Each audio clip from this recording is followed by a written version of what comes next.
मैं डॉक्टर उमेश झा, ज्योतिष प्राध्यापक, कीर्तिनारायण कामाख्या संस्कृत महाविद्यालय महरेल मधुबनी में उपशास्त्री कक्षा के छात्र ज्योतिष गणित विषयक छात्रों के लिए लीलावती पाठ्य ग्रंथ का पाठारंभ कर रहा हूँ, जिसमें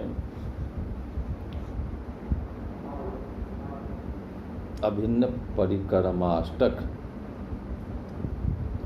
विषय संबंधी भागहार करण सूत्र का विवेचन और उसका उदाहरण प्रस्तुत कर रहा हूँ। तो छात्रों,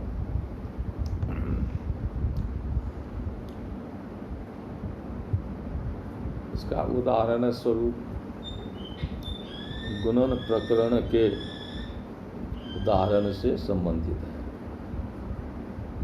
गुणन प्रकरण के उदाहरण में कहा गया था कि बाले बाल पुरंग लोल नयने लीलावती प्रोच्यतां पंचत्रेक मिता दिवाकर गुणा अंका कतिशीर्जति रूपस्थान विभाग खंड गुणने कल्यासी कल्याणिनी छिन्नास्तेन गुणेन तेज गुणिता जाता कतिशीर्बद। इससे पहले तो कहा गया था कि जो गुणनफल के विषय में, उसी में दूसरा उदाहरण दूसरा प्रश्न है जो छिन्नास्तेन गुणेन तेज गुणिता जाता कतिशीर्बद। तो छिन्नास्तेन गुणेन तेन गुणेन अर्थात तेन गुणित अंकेन गुणेन छिन्न भक्ता कति स्युः। तो कति स्युः, तो उसी गुणक इसमें पूर्व में दिया गया है दिवाकर गुना, दिवाकर माना 12। तो उसी गुणक माना 12 गुणक को गुणनफल 1620 होता है, 135, और 12 का गुणनफल 1620 होता है।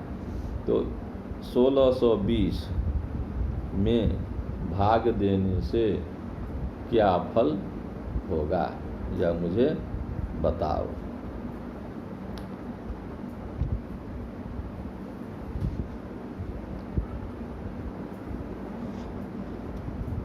तो सूत्र है, इसके लिए सूत्र दिया गया है कि भाज्याद्धरः शुद्ध्यति जद गुणः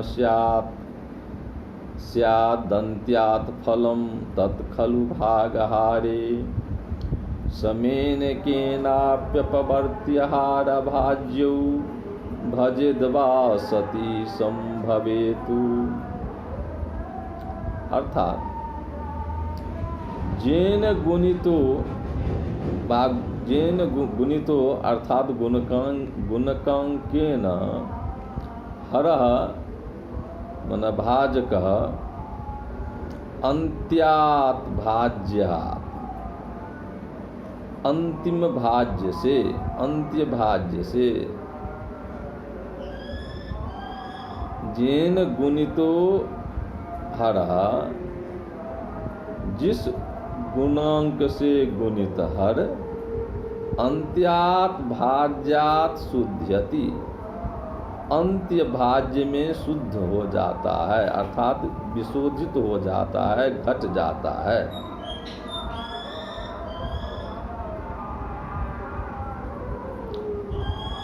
वही भाज्यहारे फलम लब्धि भवति तत् गुणकः गुणकांकः खलु इति निश्चयेन भाज्यहारे में फलम मन लब्धि भवति हो जाता है।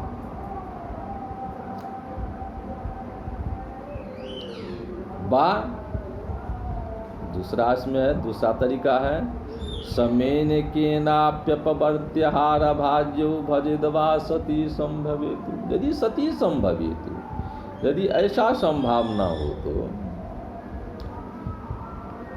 यदि संभव हो तो केनापि समेन अंकेन, केनापि मैंने किसी भी समेन अंकेन समान अंक से, तुल्य अंक से हर भाज्यो, हर और भाज्य में अपवर्तित, अपवर्तित अंकेन अपवर्तन देकर, अपवर्तन देने से, अपवर्तन का सामान्य अर्थ जिसको हम कॉमन कहते हैं, अभी के गणित शास्त्र में जिसको कॉमन कहा जाता है, उभयनिष्ठ अंक, जिसको कॉमन अर्थात उभयनिष्ठ अंक कहा जाता है, वही अब हमारे ज्योतिर्विदों ने, भास्कराचार्यों ने, भास्कराचार्य ने अपवर्तन का संज्ञा उसे दिया है। तो यदि संभव हो तो किसी समान अंक से हार और भाज्य में अपवर्तन देकर भाग की क्रिया करनी चाहिए।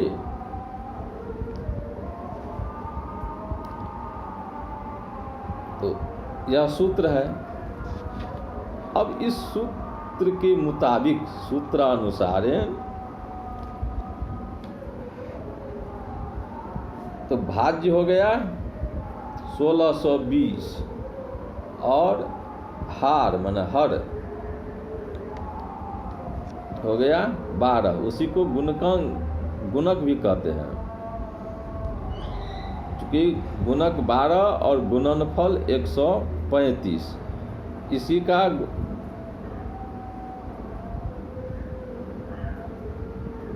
माने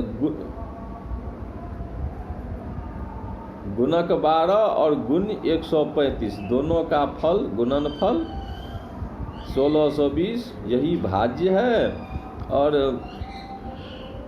गुणक जो 12 था वही इसमें हर हो गया है। तो भाज्य में हर से भाग देना है। तो पहली क्रिया के मुताबिक करते हैं। तो पहली क्रिया तो 1620 भाज्य में अंतिम भाज्य क्या है? तो 16 है। अंतिम भाज्य 16 है। चूंकि हार भी 2 अंक का है तो भाज्य भी 2 अंक का होना चाहिए। तो आदि 20 और अंत 16। तो अंतिम भाज्य 16 में हर माने गुणक माने भाजक 12 से भाग देते हैं। तो सूत्र का आता है सूत्रानुसार अंतिम भाज्य में जितने गुणक हर घट जाए उसको घटा दें। तो इस 16 में 12 जो हर है 12 का 1 गुना हर, और 2 गुना करेंगे तो 12 दूना 24 हो जाएगा। तो तब तो जबकि भाज्य 16 है तो 16 में 24 से तो नहीं लगेगा, 24 नहीं घटेगा। इसीलिए 12 में एक गुणकांक को गुना कर देते हैं और उसको भाज्य में घटा देते हैं। तो गुणक 12 हुआ और गुणकांक 1 है, क्योंकि 1 दफे लगा। तो 12 एकान 12, तो 16 में 12 को घटा देते हैं तो शेष 4 बच जाता है। भाज्य में शेष 4 हो जाता है और लब्धि 1 हो गया, क्योंकि 1 गुणकांक जो है वही लब्धि है। शेष 4 पर 4 शेष 4 भाज्य में दूसरा भाज्य 20 में जो 2 है वो 2 नीचे कर दिए, उस पर उतार दिए। तो दूसरा भाज्य हो गया 4 पर 2 अर्थात 42। अब फिर इसी सूत्र के मुताबिक फिर अब जो ये हर 12 है इसको 42 में भाग देना है। तो इसमें त्रिगुणित गुणकांक घटेगा। तो 12 का त्रिगुणित 12 या 36, तो 36 को हम घटा देते हैं। तो 42 में 36 घटा देते हैं तो शेष 6 बच जाता है और लब्धि 3 हो गया, अर्थात 1 पहले लब्धि था उसके बाद 3 यानी 13 लब्धि हुई। अब इस 6 पर में अंतिम अग्रिम भाज्य का अंक शून्य अर्थात 0 है, उस 0 को हम नीचा ले आते हैं, उतार देते हैं। तो 6 के आगे 0 यानी 60 हो जाता है। अब इस 60 में पुनः भाजक मन हर 12 से भाग देते हैं। तो इसमें 60 में 12 का 5 गुणकांक होता है, अर्थात 5 गुणित अंक घटता है। तो 12 में 5 से गुना कर दिए तो 12 5 से 60 हो गया। और उस 5 गुणित गुणकांक अर्थात 60 गुणकांक को इस भाज्य अर्थात 60 में घटा दिए। तो 60 में 60 घट गया तो कट गया, यानी 0 लब्धि हो गई, शेष 0 हो गया। तो लब्धि उस 5 को लब्धि के सामने रख दिया आगे बढ़ा करके। तो अब लब्धि हो गया 135 यानी 135। यही तो प्रश्न था जो सिद्ध हो गया। एक तरीका से फिर कहते हैं यदि संभव हो तो समेन केनाप्य प्रवर्त्याहार भाज्यो भजेदवा सती संभवे। तो ये तो पहला तरीका हो गया। भाज्या धर शुद्धति जद गुण स्यात् अंत्यात् फलम तत्खलु भागहारे। तो इस नियम के मुताबिक तो यह हो गया। अब दूसरा इसमें कहते हैं, अथवा दूसरा तरीका कहते हैं समेन केनाप्य प्रवर्त्याहार भाज्यो भजेदवा सती संभवेतु। यदि संभावना हो तो किसी समान अंक से दोनों को हर और भाज्य को अववर्तन देकर भाग की क्रिया करनी चाहिए।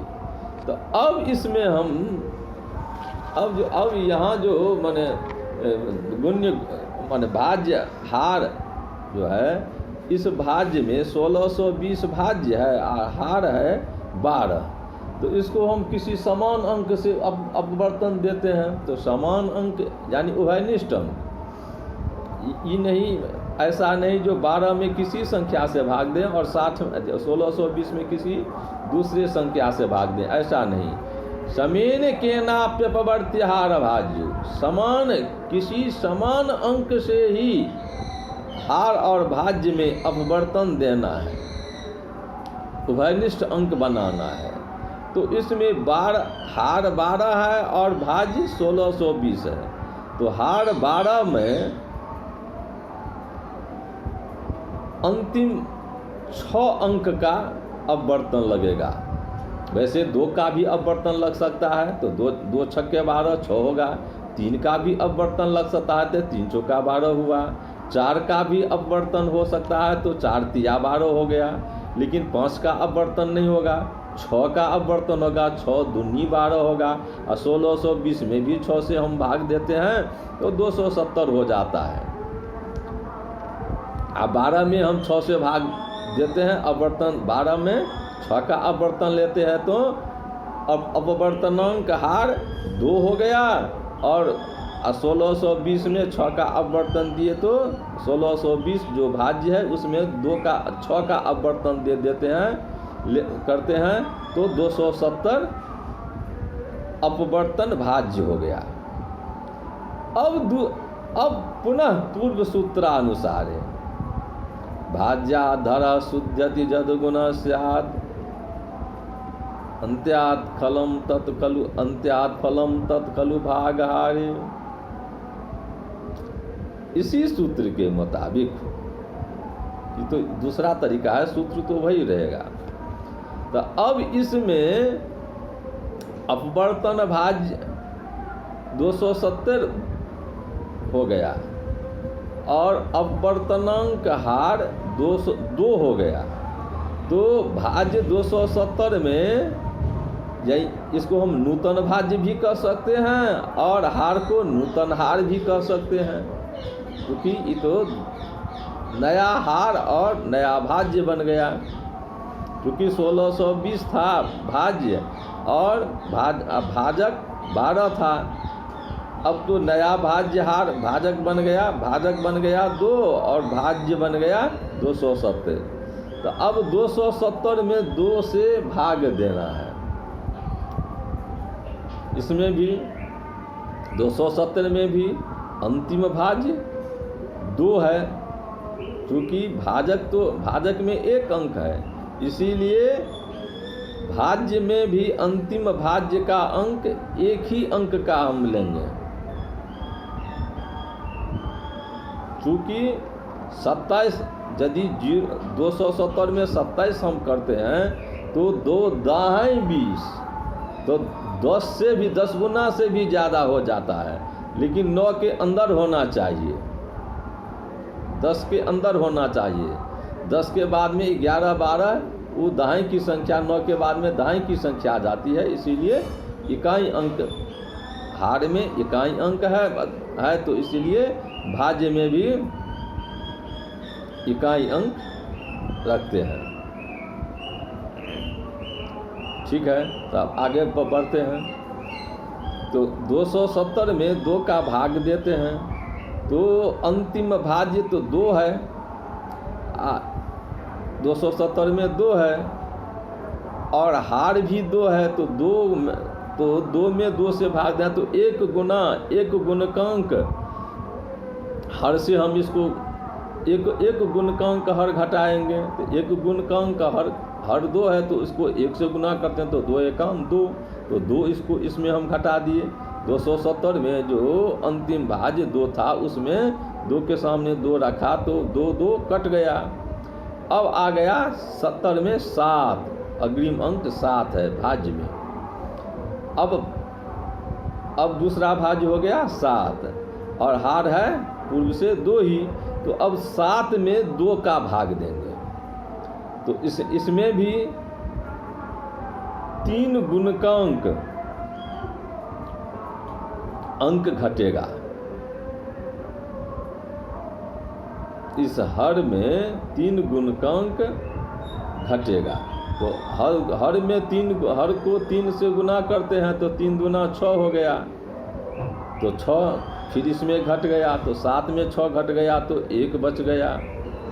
तो लब्धि के स्थान पर में पहले 1 गुणकांक था, अब 3 गुणकांक, तो लब्धि 1 3 इतना रहा। अब 7 में 6 को जो 7 भाज्य में 6 को घटाए तो 1 शेष बच गया। अब भाज्य में जो 270 में जो 0 है उस 0 को नीचा कर दिए, तो 10 भाज्य के संख्या में भाज्य स्थान में 10 बच गया। अब इस 10 को 2 से पुनः भाग देंगे। ये 10 जो है सो तीसरा भाज्य है, तो तीसरा भाज्य में फिर 2 हर से भाग देते हैं, तो इसमें 5 गुणकांक हर घटेगा। क्योंकि 10 है तो 5 गुणकांक करने से 5 दूनी 10 या 10 हो जाता है, तो इस 10 को घटा दिए और वो 5 गुणकांक जो है वो लब्धि के स्थान पर रख दिए। तो 10 में 10 घट गया तो शेष 0 हो गया और लब्धि के स्थान पर में 1 3 5, लब्धि के स्थान पर में 1 3 5 आ गया। यही तो पूर्व प्रक्रिया से भी मैंने 1620 भाज्य में 12 हार से भाग दिए, तो वहाँ पर भी 135 लब्धि आई थी और यहाँ पर भी अपवर्तन देने के फलस्वरूप भी 135 लब्धि आ गई। तो अब यही प्रश्न था जो सिद्ध हो गया। अस्तु, ठीक है। आज की पाठ को हम यहीं पर में विराम देते हैं। पुनः दूसरे रोज अग्रिम पाठ आरंभ करेंगे। घर में रहो, सुरक्षित रहो।